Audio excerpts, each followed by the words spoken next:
Sports City, chefs, Sports City, chefs. Yeah.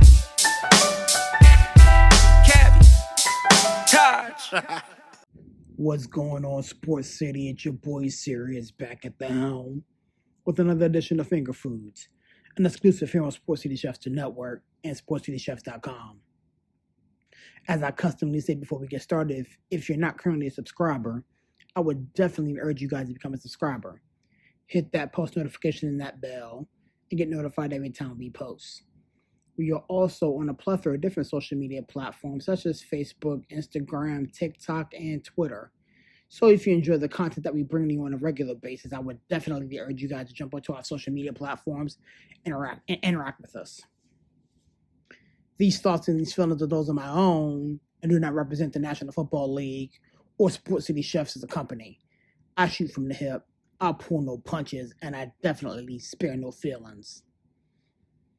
I wanted to take a little bit of time to talk about the significance of what took place on Thursday.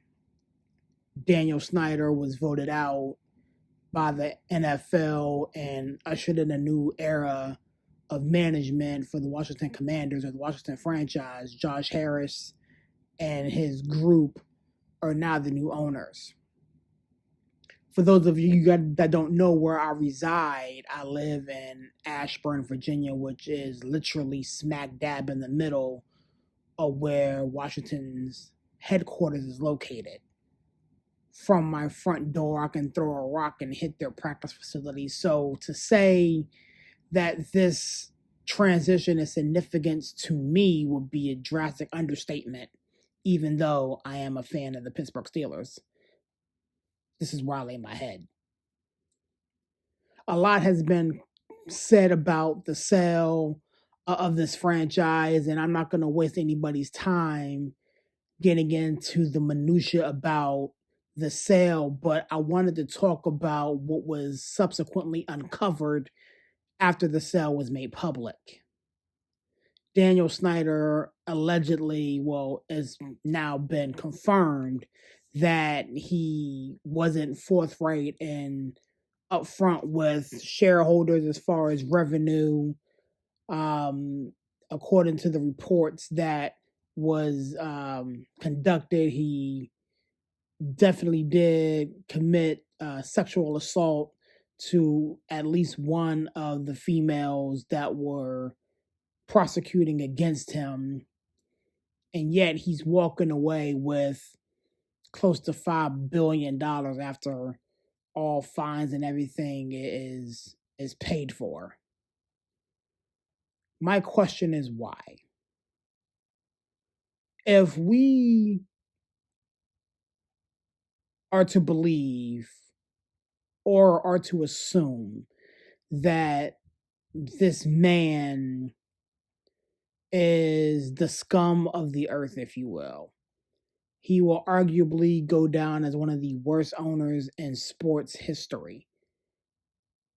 And yet his reward, or quote unquote his punishment, is to wipe his hands of a franchise that he destroyed. Wipe his hands of a situation that he helped create. And walk away from legal matters such as sexual assault and NFL matters such as withholding financial documents and revenue sharing. Then what in the world is really going on with the system? I'm quite disgusted, to be painfully honest with you.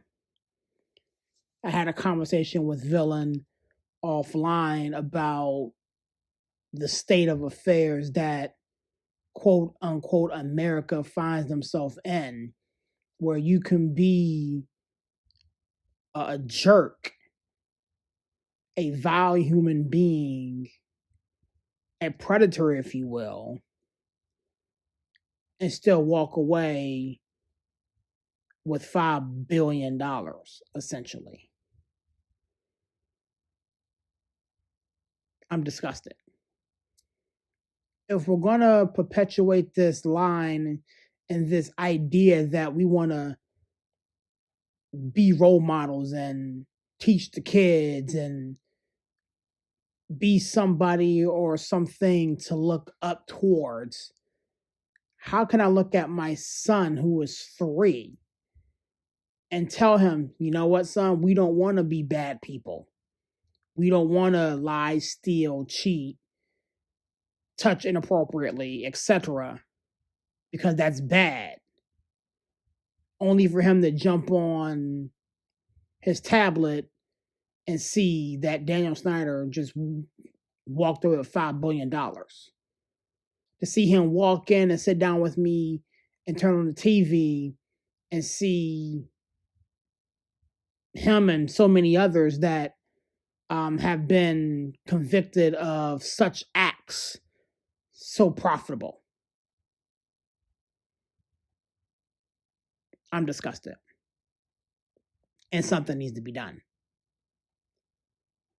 I wanted to give a shout out to Irving Magic Johnson and the Harris Group for essentially purchasing the Washington Commanders.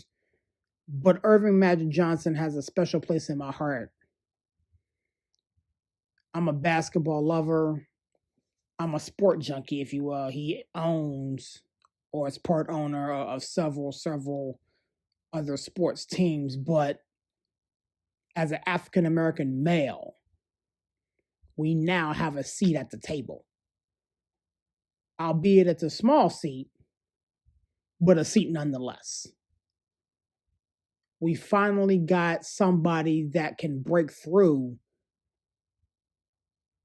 and advocate for other African Americans to, take their shot of getting a piece, a whole part of an ownership of an NFL franchise.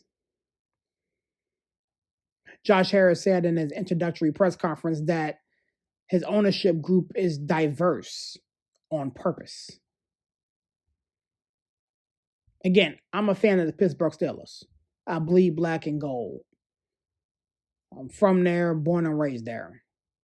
And majority of my finger foods and articles and will be Pittsburgh Steelers focused, but I have to take a step back today and tip my cap to what Josh Harris and that ownership group was able to accomplish just by signing on the dotted line and purchasing the Washington Commanders.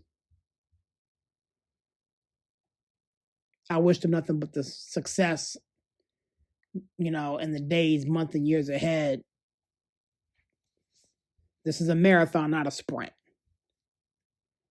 They're going to have to do a lot of repair work, not so much football X's and O's wise. I'm talking about just making sure that the stadium doesn't collapse, that there's proper seating, that women and children have a wonderful fan experience,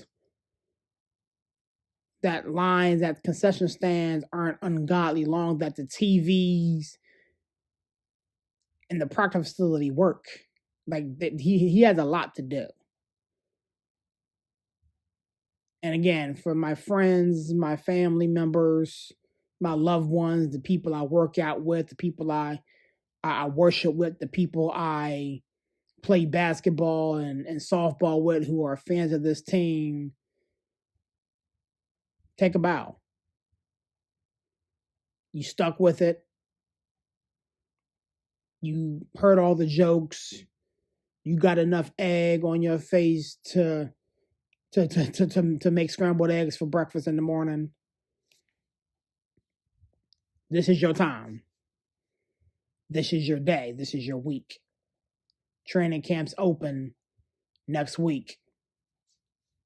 I'll be there working security. And I can't wait to see the madness of people that are excited about what's to come. With that being said, God bless. I'll catch you guys on the next one. Sports City, chefs, chefs, Sports City, chefs, chefs. Yeah. Cabby, Taj.